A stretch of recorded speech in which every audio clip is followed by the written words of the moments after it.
ध्यान आना चाहिए। जब हम ये जानते हैं,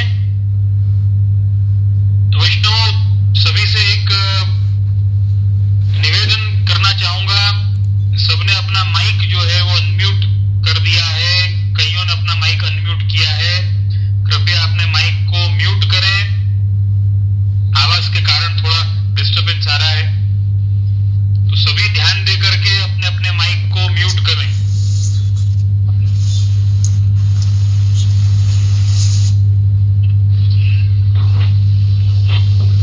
वापस प्रारंभ करूंगा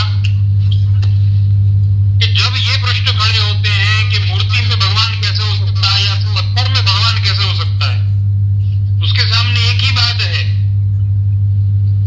जो भगवान सकल ब्रह्मांड में हो सकता है, इस ब्रह्मांड का रचयिता है।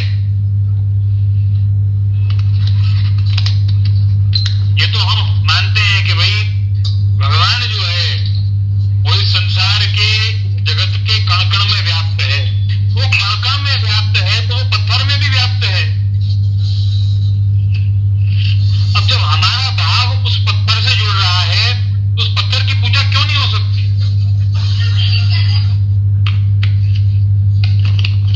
ये विचार करने वाली बात है।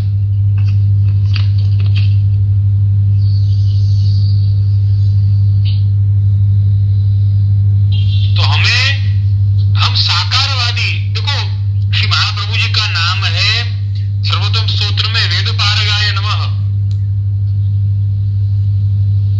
उसकी टीका में श्री गोकुलेश भी इस प्रकार से ही आज्ञा करते हैं कि वेद की पारंगतता श्री महाप्रभु जी की कैसी अद्भुत है। कि वेद की पारंगतता, वेद में दोनों बातें निरूपित हैं, ब्रह्म का साकार रूप भी और ब्रह्म का निराकार रूप भी। उसका मतलब ऐसा हुआ कि हम साकार रूप अगर मानते हैं तो हम वेद की आदि बात को ही मानते हैं, आदि बात को नहीं मानते। क्या हम वेद के निराकार रूप को नहीं स्वीकारते हैं? क्या महाप्रभु जी निराकार रूप को, निराकार स्वरूप को नहीं स्वीकारते हैं? ऐसी बात बिल्कुल नहीं है।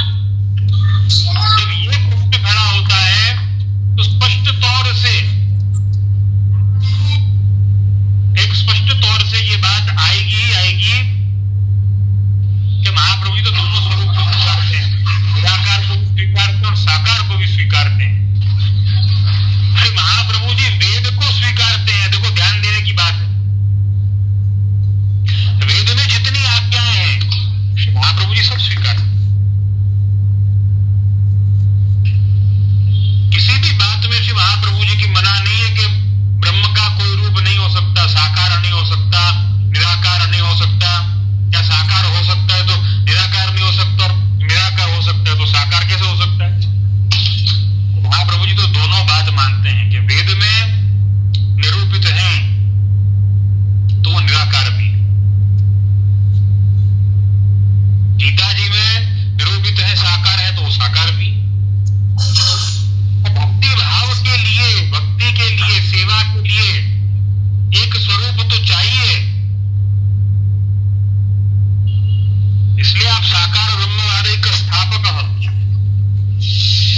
महाप्रभु साकार ब्रह्मवाद के स्थापक बने।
समझना पड़ेगा। भगवान और मूर्ति, भगवान और स्वरूप दोनों अलग अलग नहीं है, दोनों एक ही।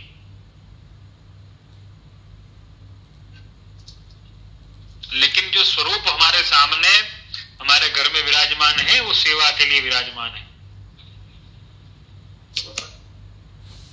इसीलिए वैष्णव अपने यहां पर आप ध्यान रखना, सेवा के समय में आप सभी को पता होगा कि ये कहा जाता है कि भाई सूरज ग्रहण के पाठ नहीं करने।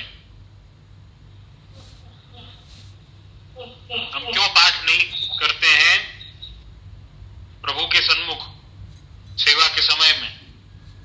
तो क्या आप स्वरूप सेवा के लिए हैं, स्मरण के लिए, गुणगान के लिए दूसरा स्वरूप है। तो सेवा क्रम के अंतर्गत जितने प्रकार स्वीकारे गए हैं उतने प्रकार तो कर सकते हैं। लेकिन अब कोई पाठ लेकर के बैठ जाए, कहे कि मैं तो प्रभु के सामने सिद्धांत रहस्य का पाठ करूं, कहे कि मैं प्रभु के सामने नवरत्न का पाठ करूं, ये नहीं होता। इसका कारण क्या है? आप स्वरूप सेवा लेने पधारे हैं हमारी विनती पर।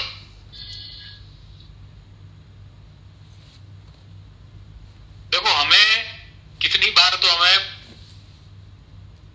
परेशानी लगती है, अरे सेवा कौन करेगा। पता है हमारी सेवा में सावधानी इतनी कम है। देखो सभी की बात है, मैं अपनी भी बात है ना करूंगा इसमें, ऐसा नहीं कि आप लोगों की बात कर रहा हूं, अपनी भी बात करूंगा। मैं भी सावधानी चूकता हूं बहुत सी बार। हमारी सेवा में सावधानी कितनी कम है, कितनी बातें हम भूल जाते हैं, कितनी बातें हमें याद नहीं होती हैं। प्रभु के सुखार्थ कैसे क्या वस्तु हाजिर होनी चाहिए, उसकी पूर्व तैयारी कैसे करनी, कितनी बार भूल जाते हैं।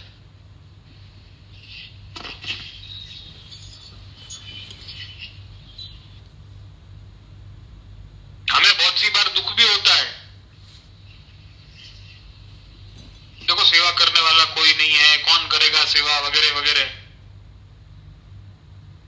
अब हमारा विचार हमेशा ये होता है कि ठाकुर जी की सेवा नहीं करें तो ठाकुर जी को श्रम होगा। देखो ये विचार आने से पहले एक विचार जरूर आना चाहिए कि ठाकुर जी की सेवा नहीं करी ना तो मेरा सेवक धर्म जाएगा।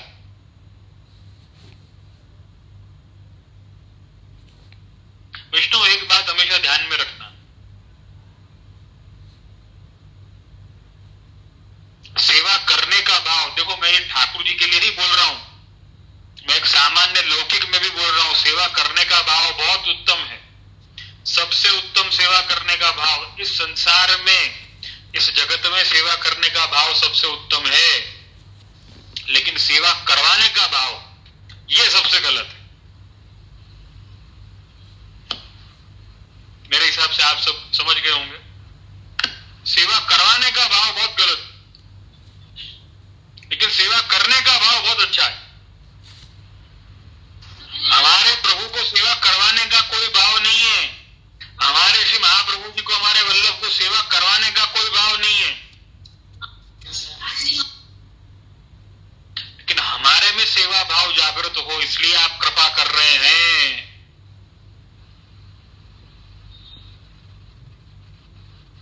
हम प्रभु की सेवा करें इसलिए आप कृपा करके सेवा ले रहे हैं। हम अपने कर्तव्य से न चूकें इसलिए प्रभु सेवा ले रहे हैं। क्या होता क्या है, सेवा करते करते करते करते हमारे मन में ये विचार कहीं गुम हो जाता है कि सेवा करने का हमें भाव होना चाहिए। हमें ऐसा लगने लगता है कि प्रभु को सेवा करवानी है। देखो प्रभु तो सेवा करवाते हैं, देखो ये विचार आते हैं बहुत सी बार। यद्यपि इसका निश्चय जो है वो हम नहीं कर पाते कि हकीकत में यही विचार है कि नहीं है।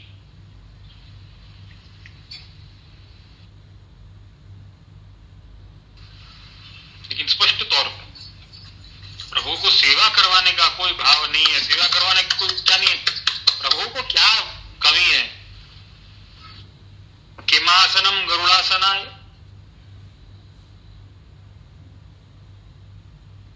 जी जिसका आसन हो उनको हम क्या आसन देंगे?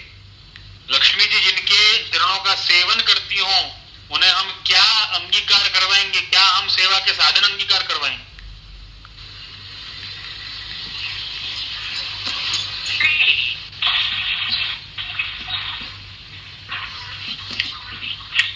तो बहुत स्पष्ट है कि हमें सेवा करने का भाव दृढ़ होना चाहिए।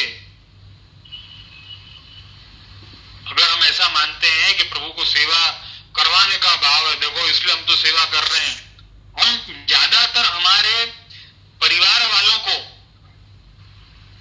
कभी हमारी अनुकूलता ना हो तो हम ये समझाते हैं सेवा नहीं करेगा ठाकुर जी की, ठाकुर जी को श्रम पड़ेगा, देख,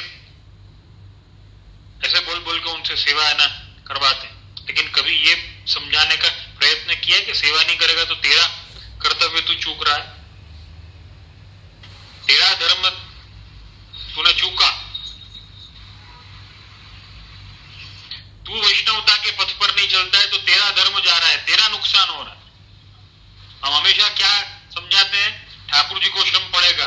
देखो ठाकुर जी को तो श्रम तब पड़ेगा जब वो सेवा करता जो है उसको कोई भगवत भाव होगा।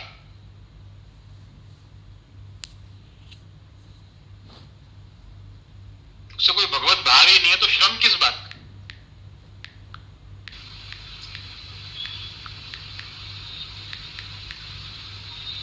विष्णु में बहुत महत्व की बातें हैं, हमें ध्यान रखने की बातें। प्रभु की सेवा करने का भाव हमें रखना है। हमें जिसे भी समझाना हो उसे ये समझाए कि आपका कर्तव्य है सेवा करना। देखो प्रभु तो सेवा ले रहे हैं, बहुत बड़ी कृपा है, लेकिन ये कर्तव्य किसका? कर्तव्य आपका। सेवा करने का कर्तव्य अपना है और इस कर्तव्य बोध से हम सेवा कर रहे हैं। बहुत ही महत्व की बात है। आगे का क्रम हम देखेंगे। 46वां श्लोक है, कृष्णमूर्तौ यथालब्धैर द्रव्यैः संपूजयेत् धरिम्। भगवान की मूर्ति में यथा योग्य प्राप्त द्रव्यों से श्री का पूजन करना श्री महाप्रभु जी निबंध में आज्ञा करते हैं। जैसे और जितने उपचार पदार्थ प्राप्त हों उनसे श्री कृष्ण का भक्ति पूर्वक पूजन करना, अर्थात भक्ति मार्ग की मर्यादा के अनुसार जो पदार्थ प्राप्त हों उन पदार्थों से भगवान की प्रतिमा में विराजमान श्री का पूजन करना। अब सेवा की विधि का जैसे जैसे क्रम आगे बढ़ता जाता है वैसे वैसे श्रीराय चरण महाप्रभु जी की आज्ञा अनुसरते हुए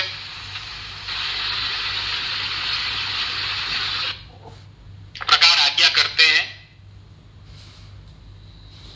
श्रीराय चरण आज्ञा करते हैं, निबंध में श्री महाप्रभु जी ने आज्ञा करी है, जो कृष्ण भक्त्या पूजयेत यथा लब्धोपचार के। श्रीराय चरण हमारे सारे टेंशन्स को दूर कर देते हैं जो कभी सेवा के बारे में हमें आते होंगे।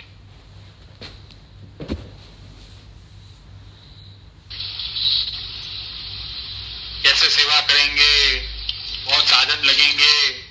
श्री कृष्ण भक्त्या पूजयेत यथा लब्धोपचार,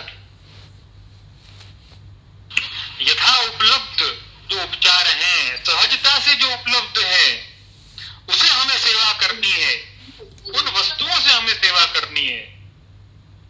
हमें कोई टेंशन लेने की आवश्यकता नहीं है कि सेवा के लिए बहुत साधन लगेंगे। तो पहले ही हृदय चरण आप यही आज्ञा करते हैं कि पहले तो ये बात मन में बिठा लो, श्री कृष्ण मूर्तौ यथा लब्धैर द्रव्यैः संपूजयेत् धरिम्। जो आपके लिए बेस्ट हो, जो आपके अनुकूलता से, जो आपके सगवड़ता से, साधन से जो बेस्ट हैं उन्हें अंगीकार करवाना, न कि हमें भगवत सेवा करते करते भगवान से मन हटाना है। ये विचार करके कि भाई साधन के बिना सेवा नहीं होगी, तो अब साधन नहीं लाएंगे तो सेवा कैसे करेंगे? तो भाई साधन लेने जाओ। साधन के नहीं छोड़ना है।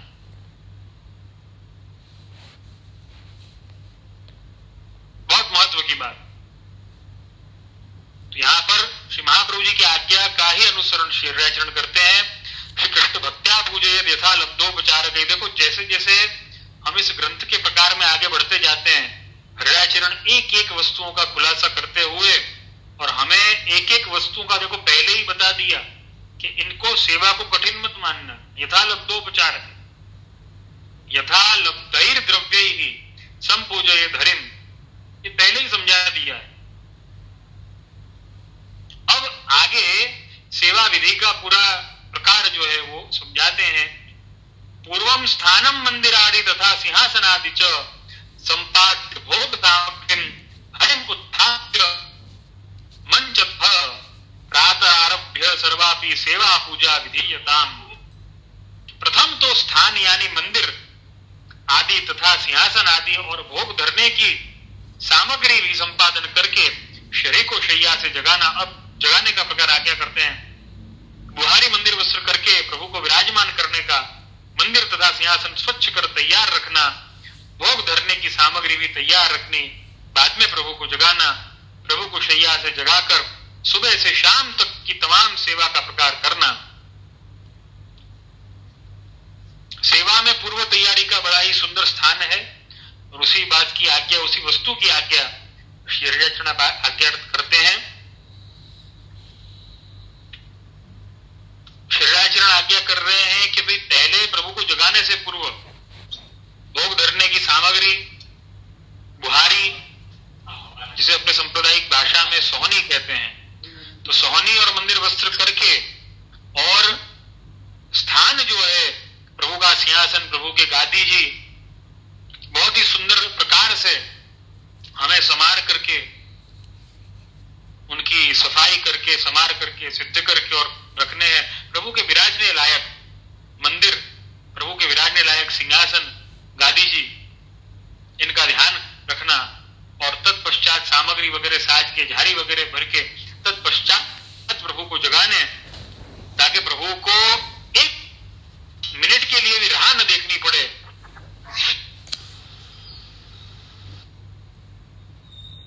जगा करके, और जैसा क्रम हो, जैसे ऋतु हो, उष्णकाल में उपरना हाड़बंद वगैरह धराना, शीतकाल हो तो गद्दल, रजाई, दोड़ इत्यादि धराने का क्रम, ये सारे प्रकार ऋतु अनुसार हम ध्यान में रख करके करें, और तत्पूर्व उनकी पूरी तैयारी करें। अब धीरे धीरे सारे प्रकार समझाते हैं। शरीराचरण 48वें श्लोक में आज्ञा करते हैं, सेवायाम लौकिकी युक्तिस् तथा स्नेहो नियामकः पूजायाम तो विधि स्नेह विरुद्ध इति निश्चय। हिंदी अनुवाद में सेवा करने में लौकिक युक्ति जाननी चाहिए। जैसे कोई लौकिक बालक सुबह जब जगता है तो उसकी माता पुत्र स्नेहवश उस बालक के लिए प्रथम से ही तैयार रखे हुए खाने के पदार्थ उसे देती है, वैसे ही प्रभु में बाल भाव रखना, सेवा करने में यह लौकिक युक्ति और स्नेह मुख्य है। सेवा में स्नेह ही सर्व नियम कर देता है। जैसे माता पुत्र को लाड़ लड़ाती है, पालती है, पोषती, वैसे उसी भाव के साथ प्रभु की सेवा करनी। पूजा करने में शास्त्र विधि को प्रधानता दी जाती है। शास्त्र में शीत जल से प्रभु को स्नान कराने का लिखा है, अतः कैसी भी सख्त शीतकाल की ऋतु में भी श्री प्रभु को शीत जल से स्नान कराना ऐसा पूजा मार्ग में है। वहां विधि को यानी शास्त्र में जो लिखा है उसको मुख्य माना जाता है। अतः विधि स्नेह से विरुद्ध है या स्नेह युक्त है ऐसा विचार नहीं किया जाता। स्नेह विरुद्ध विधि को मुख्य निश्चय मानकर भगवान की पूजा पूजा मार्ग के लोग करते हैं। पुष्टि मार्ग का हार्द यहाँ पे समझा दिया कि सेवा में स्नेह की मुख्यता है। और स्नेह की मुख्यता कैसी? सेवा करने में लौकिक युक्ति जाननी। देखो हम कहते हैं ना कि अलौकिक में लौकिक का क्या काम। सेवायाम लौकिक युक्ति तथा स्नेहो नियामक, कि अगर प्रभु की सेवा सुंदर प्रकार से करनी है तो हमें क्या ध्यान रखना पड़ेगा? हमें लौकिक युक्ति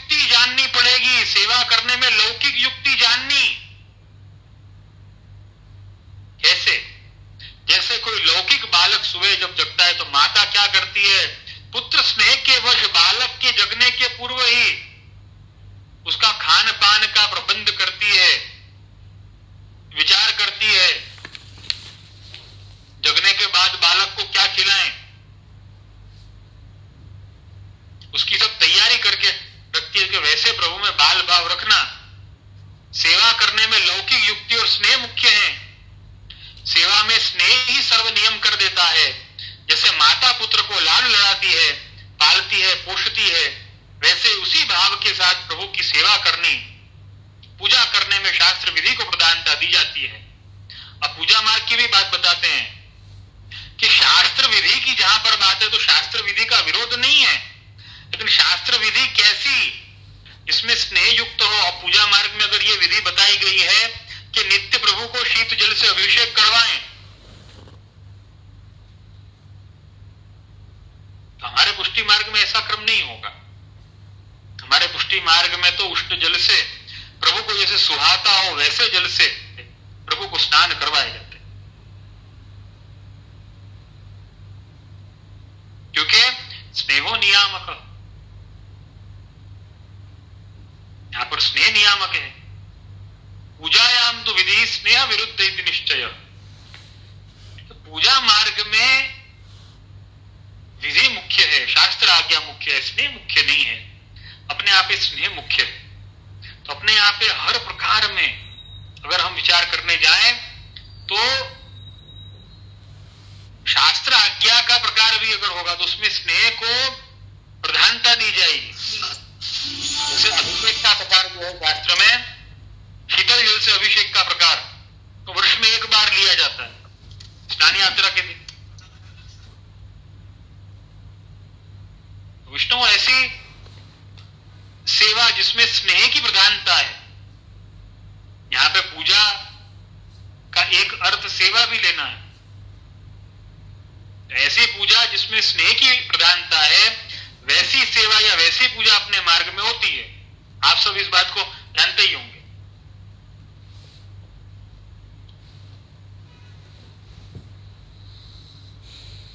तो यहां तक श्री राजचरण आज्ञा करते हैं, सेवा विधि की आज्ञा करते हैं। 39वें श्लोक से प्रारंभ करके 48वें श्लोक तक आपने आज्ञा करी है, और तत्पश्चात 49वें श्लोक से गुरु के संदर्भ में आज्ञाएं प्राप्त होती हैं, जिसका प्रारंभ जो है वो अपन अगले सत्संग सत्र में करेंगे। आज कुछ प्रश्नों को लेना चाहूंगा, इसका प्रति उत्तर मुझे देना है। और ये आपके एफसीसी सत्संग व्हाट्सएप ग्रुप में प्रश्नों की सूची है, उसमें ये प्रश्न 44वां है, 44। मुनाबिन शाह उन्होंने प्रश्न किया है, और भी मुझे लगता है शायद प्रश्नकर्ता भी छोटी सी हर्षवी पटेल, उन्होंने भी ये प्रश्न किया, मुझे याद है, आई एम नॉट श्योर, लेकिन उन्होंने भी ये प्रश्न किया था। इसी से लगता हुआ प्रश्न था। तो मोनाबेन शाह का प्रश्न है, साजी श्राद्धના દિવસોમાં કેમ શ્રી ઠાકોરજી પાસે કરાય છે? રોજ અલગ અલગ સાજી થાય છે, તો તેનો શું ભાવ છે? આપશ્રી અનુકૂળતા હોય ત્યારે આપ શ્રી કૃપા કરીને જવાબ આપજો। तो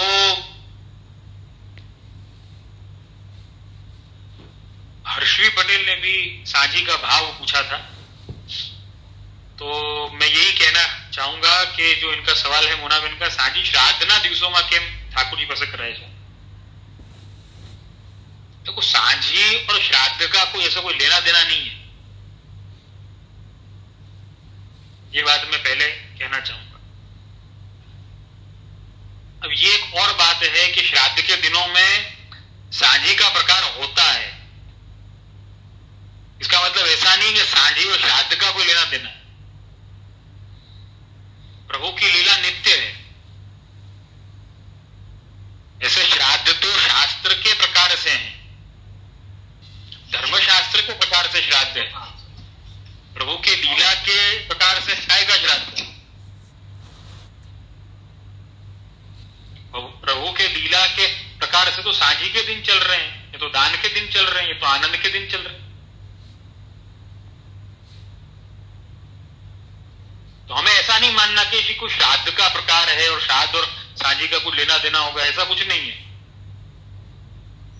जैसे कि साझी के पश्चात जब नवरात्रि आती है तो अपने यहाँ पर नवरात्रि का क्रम नहीं है, लेकिन नव विलास का क्रम है। तो नव विलास के क्रम में प्रभु की लीला अद्भुत है, वो सब विलास के पद में वर्णित है सब। कि देवी पूजन के लिए जब गोपीजन जाते तो प्रभु देवी के मंदिर में खुद देवी के स्थान पर विराजे हुए मिलते। गोपीजनों से अन्याश्रय न हो इसके लिए प्रभु खुद वहां पर पधार जाते पहले ही। गोपीजनों का सारा पूजन, सारा ध्यान जो है वो प्रभु में ही लगता। प्रभु ही सारी लीला अंगीकार करते, प्रभु सारी सामग्री अंगीकार करते और सुंदर सुखदान सेवा का सुख गोपीजनों को देते।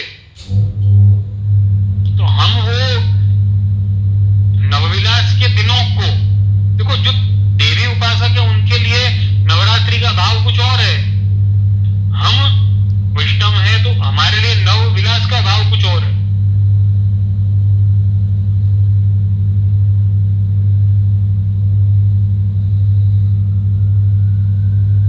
एक स्पष्ट बात है, देखो ईद का दिन हमारे लिए क्या महत्व का है, लेकिन तो भी छुट्टी तो है। तो छुट्टी होने के कारण अपन अपने ठाकुर जी के साथ है ना मनाएंगे। अब कोई ये है ना कहे कि ईद और एकादशी एक आई तो उसका क्या भाव, उसका कोई भाव नहीं है। वो तो एक संयोग मात्र है। उस दिन को इस्लाम धर्म वाले जो ईद के रूप में मानते हैं, वैष्णव और शैव जो हैं उन्हें एकादशी के रूप में मानते होंगे अगर वो तिथि आ जाती हो तो। बहुत सी बार ऐसा होता है, एकादशी और ईद एक ही दिन आती है, बहुत सी बार ऐसा होता है।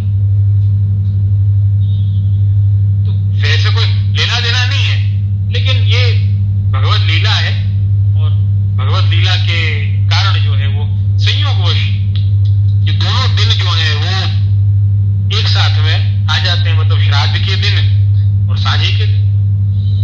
वैसे कोई लेना देना नहीं। रोज अलग अलग साझी થાય છે તેનો શું ભાવ છે? साझी का क्या भाव है?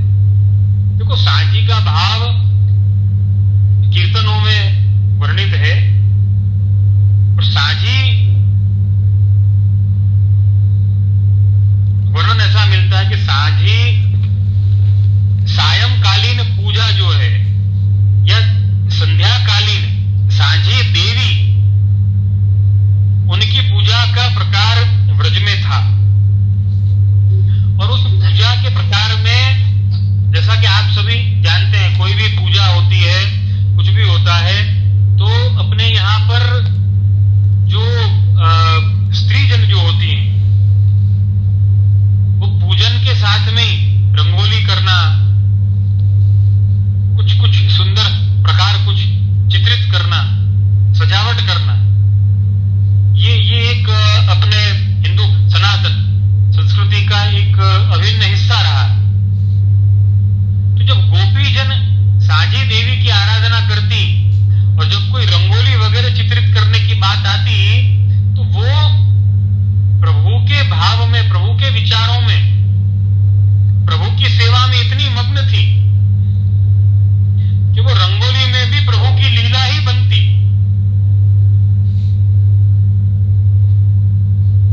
तो ये अद्भुत भाव जो है वो साझी का है कि देखो हमारा मन कितना प्रभु में लगा हुआ है, प्रभु की लीला से हमारा मन कितना जुड़ा हुआ है। मैं कई बार इस बात को समझाता हूं। देखो जन्माष्टमी आई, प्रभु का प्रागट्य हुआ, प्रभु की बाल लीला हुई, स्वामिनी जी पधारी, राधाष्टमी आई, छोटी स्वामिनी जी बड़ी स्वामिनी जी के पहले पधारी, ऋषि पंचमी को श्री चंद्रावली जी पधारी, चंद्रावली जी पधारी, स्वामिनी जी पधारी। स्वामिनी जी के पधारने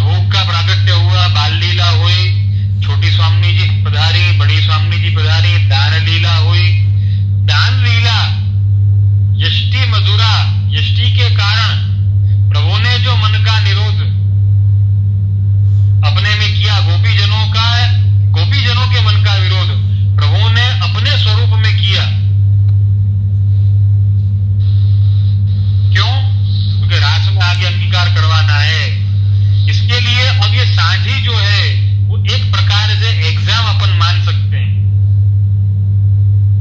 या अपन क्रिकेट की भाषा में कहें तो अपन क्वार्टर फाइनल मान सकते हैं।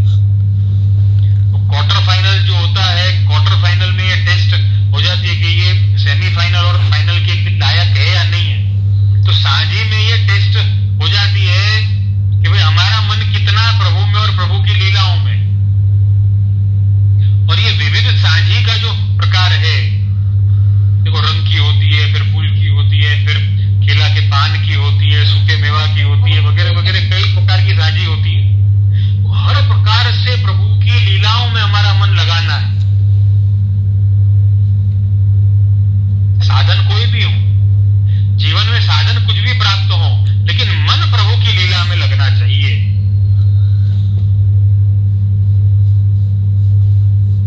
हेतु ये प्रभु की लीला में कैसे मन लगे और वो मन कितना लगा हुआ है वो चित्रित करना है, उसकी एक प्रैक्टिकल एग्जाम देनी है आत्मान। ये मैं अपने भाव की बात कर रहा हूं।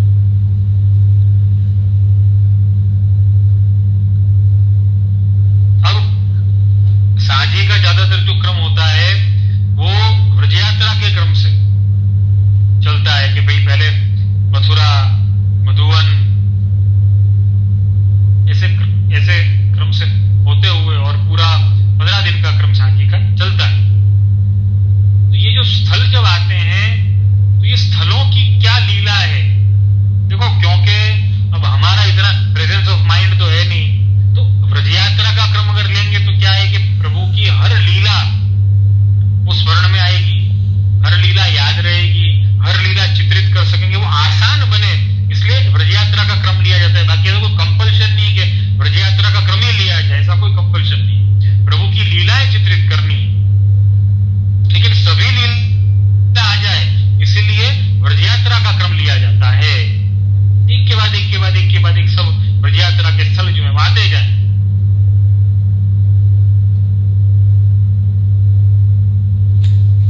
उन सब स्थलों के माध्यम से भगवत लीला में हमारा मन लगता है, भगवान में हमारा मन लगेगा। इसलिए विविध प्रकार की साझी और विविध स्थलों की लीला जितनी भी प्रभु ने करी है, उन लीला को चित्रित करते हुए और 15 दिन साझी मारी जाती है प्रभु के साथ। क्वार्टर फाइनल या हमारा प्रैक्टिकल कि हमारा रास में कैसे अंगीकार हो सकता है, देखो कितना प्रेजेंस ऑफ माइंड है, कितना हृदय प्रभु से जुड़ा हुआ है, उसकी एक प्रकार की एग्जाम। तत्पश्चात नव विलास वो सेमीफाइनल मान लो, और तत्पश्चात तो रास आ ही गया, वो फाइनल मान लो। ऐसे ऐसे पूरा क्रम हम समझ सकते हैं, ये समझ की बात है, ये मैंने अपने भाव की बात बताई आपको। तो ऐसे पूरा क्रम है। इस कारण से इस भाव से साझी मारी जाती है। फिर उसमें विविध विविध, क्योंकि प्रभु मधुराधिपति है तो उसमें और मधुर मधुर लीला प्रभु ने जोड़ी है। साझी के निमित्त से फूल बीनने जब स्वामिनी जी गोपीजन वगैरह वन में जाती, तो स्वामिनी जी को मिलने का निमित्त कैसे करना, उसके लिए प्रभु खुद सखी वेश धारण करके और पधारते। इसके भी कीर्तन प्राप्त होते हैं। हरि तुम कौन होरी बन में फुलवा बीनन हारी। गोपी जनों ने देखा कि भाई ये कोई नई गोपी आज न दिख रही है, और ये कैसी शाम है, देखो ये प्रभु खुद सखी वेश धारण करके आए, और देख करके आश्चर्य हो रहा है कि भाई इसको तो पहले कभी देखा नहीं, पता नहीं कहां से आ गई है। प्रभु का ऐसा सुंदर स्वरूप, ऐसा श्याम वर्ण, ऐसा श्याम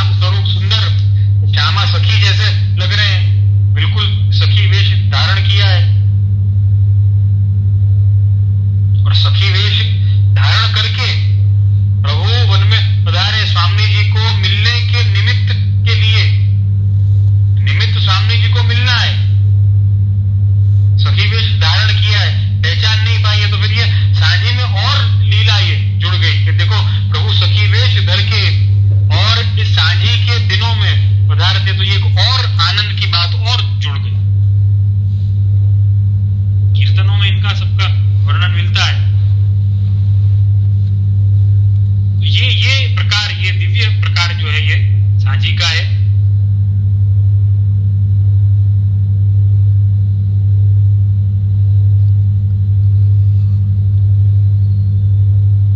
और भी प्रश्न हैं।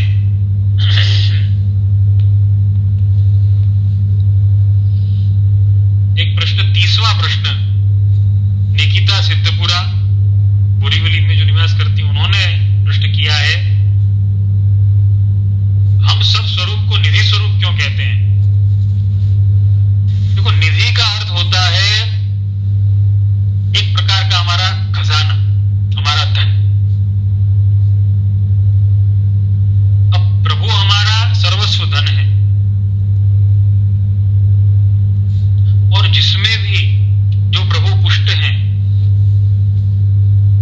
जो प्रभु को महाप्रभु जी ने पधरा है हमारे माथे सेवा करने के लिए, स्वरूप तो सब है,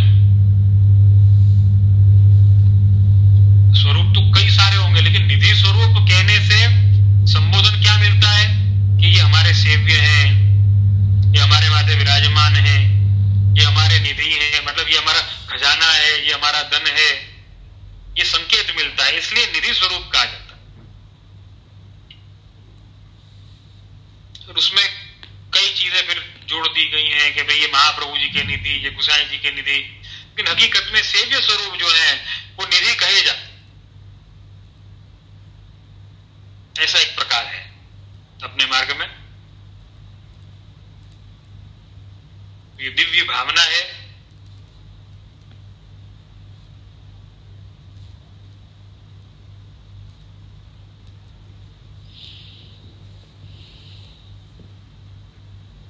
एक प्रश्न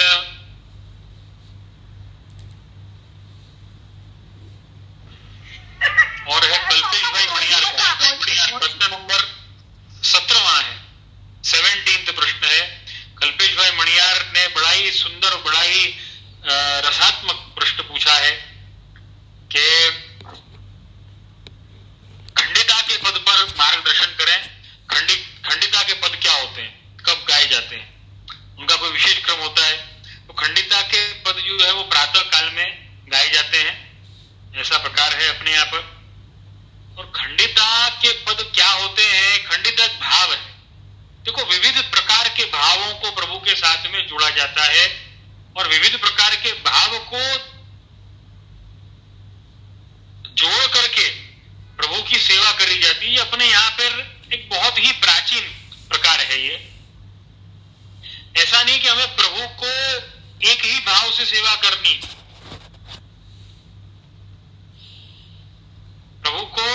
प्रभु से सब भाव से जुड़ना है। खंडिता एक भाव, बड़ा सुंदर भाव है।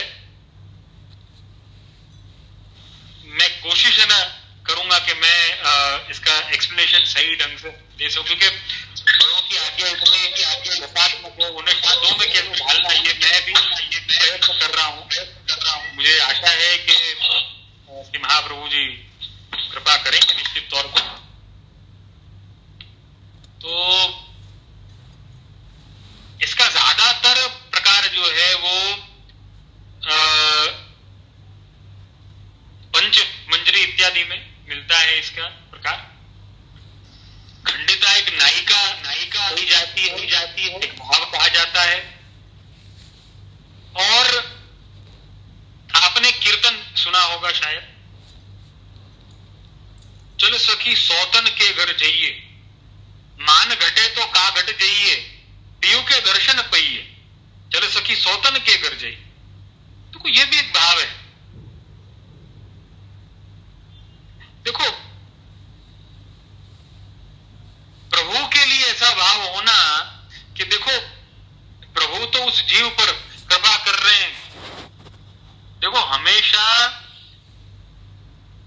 सुख से ही जुड़ा जाए प्रभु के साथ, ऐसा नहीं। देखो, ये कितना दिव्य भाव है। देखो, ऐसे भाव की बात करना वो भी हमारे लिए कितना कठिन है कि इनको शब्दों में ढाला जाए। तो ऐसा भाव आना तो श्री महाप्रभु जी की कृपा हो, श्री ठाकुर जी कृपा करें तो ही आ सकता है। तो बात करना ही कठिन है कितना। खंडिता के लिए बड़ा ही सुंदर एक दुआ है, प्रीतम अनंत रैन सब जागे, संग रति रस चिन्ह पागे, भोर भये जाके गृह आवे, 100 वनिता खंडिता कहा। खंडिता का ऐसा भाव है कि प्रभु जो है वो अन्य जीवों को सुख दिया, अब मेरे यहां पर पधारे हैं देखो, तो उसका भाव खंडित हो जाता है। लेकिन वो खंडित भाव से भी प्रभु के साथ में जुड़ी हुई है। और खंडिता के कई प्रकार हैं।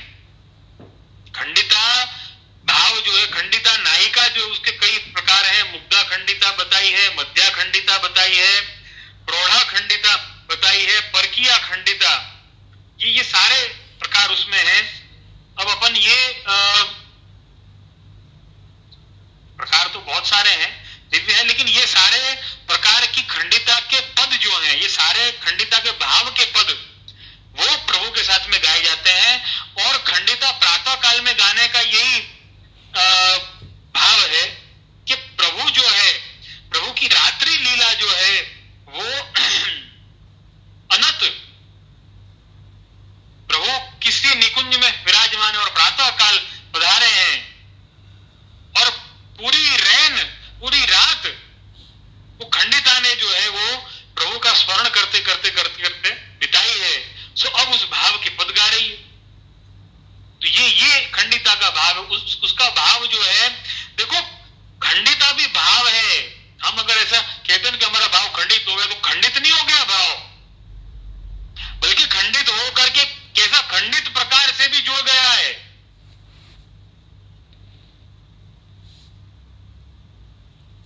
वो कहते हैं ना, वो सच्चे प्रेमी का जो प्रेम होता है वो कैसा प्रेम होता है। तो देखो किसी ने क्या सुंदर वर्णन किया कि देखो एक शीशा था, वो शीशे में वो प्रेमी का चेहरा देखता,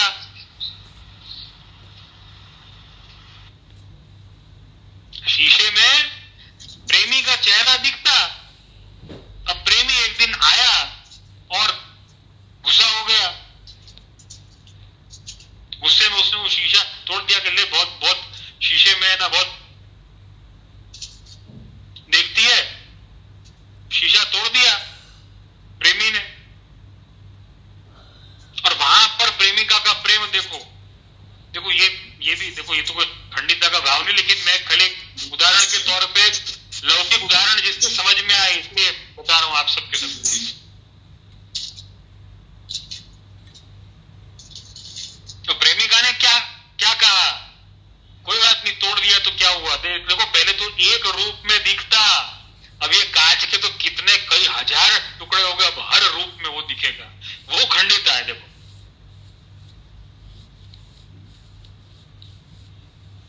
तो खंडित वो कांच चकनाचूर होकर के भी उसमें भी कई रूपों में उसे ही देखे, वो भी भाव। हम कहते हैं प्रभु ने ये मेरे साथ अच्छा नहीं किया, मेरे साथ ऐसा नहीं करना चाहिए था ठाकुर जी को। अब यहां पर तो खंडिता ही भाव बता दिया, क्या अच्छा और क्या बुरा।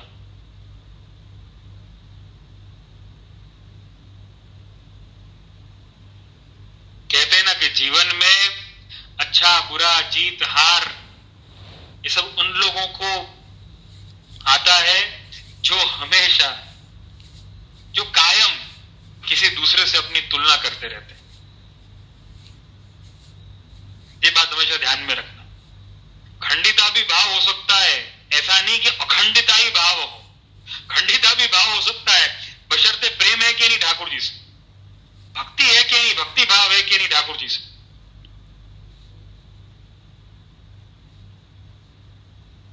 वापिस उसमें भी कितने प्रकार थे खंडिता में, मुग्धा और मध्या और प्रौढ़ा और परकिया, और कितने सुंदर सुंदर प्रकार, कितने सुंदर सुंदर भाव हैं। इन भावों को हम जाने तो मुझे लगता है कि हमें तो विचार आएगा कि ये कैसे हो सकता है। हम आजकल के लौकिक जीव ये सोचेंगे कि ये कैसे पॉसिबल है, ये तो पॉसिबल ही नहीं है,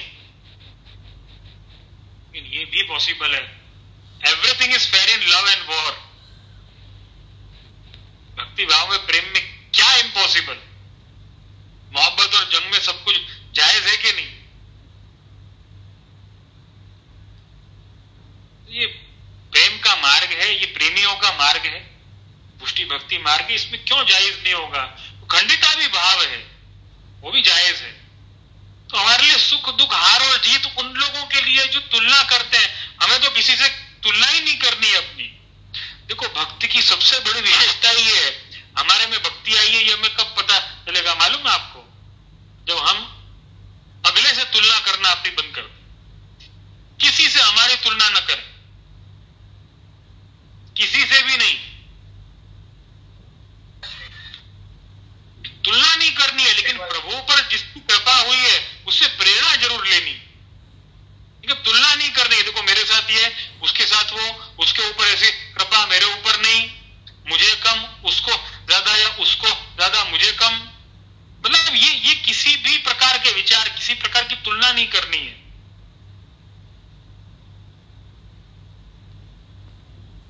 जीवन तुलना का नाम नहीं है।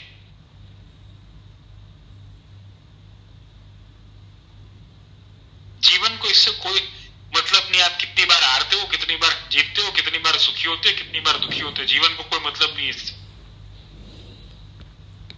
Life doesn't cares about it.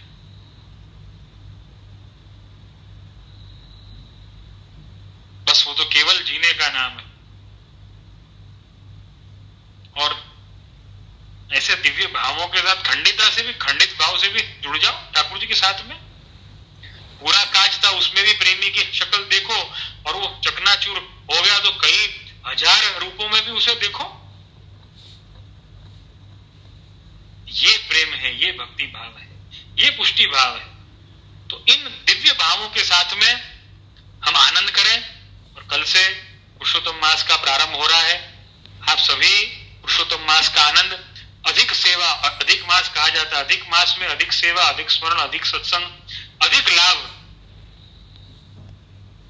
अपनी भक्ति का, अपने भगवत नाम का, अपने सेवक धर्म का, अपने वैष्णव धर्म का जरूर लें। और इसी के साथ में आज के सत्संग सत्र को यहाँ पर विराम करेंगे। आप सभी के फीडबैक, सुझाव, शिकायत और प्रश्न हमेशा स्वागत योग्य और मेरे मनोबल को बढ़ाने वाले हैं। आश्रय के पद का गान करेंगे और विराम करेंगे। दृढ़ न चरणन केरो भरोसो, दृढ़ न चरणन केरो, श्री वल्लभ नख चंद्र छटाविन, सब जग माझ मेरो भरोसो, दृढ़ न चरणन केरो, साधन और नहीं या कली में, जासु हो ये निवेरो, दूर कहात है द्विविध आंधरो, बिना मोल को चेरो भरोसो, दृढ़ चरणन केरो, दृढ़ चरणन केरो भरोसो, दृढ़ चरणन केरो।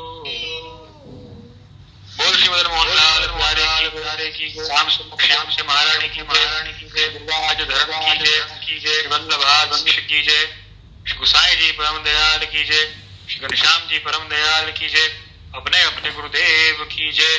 सभी वैष्णव को शुभकामना, शुभाशीष। सर्वे भवन्तु सुखिनः, सर्वे सन्तु निरामयाः।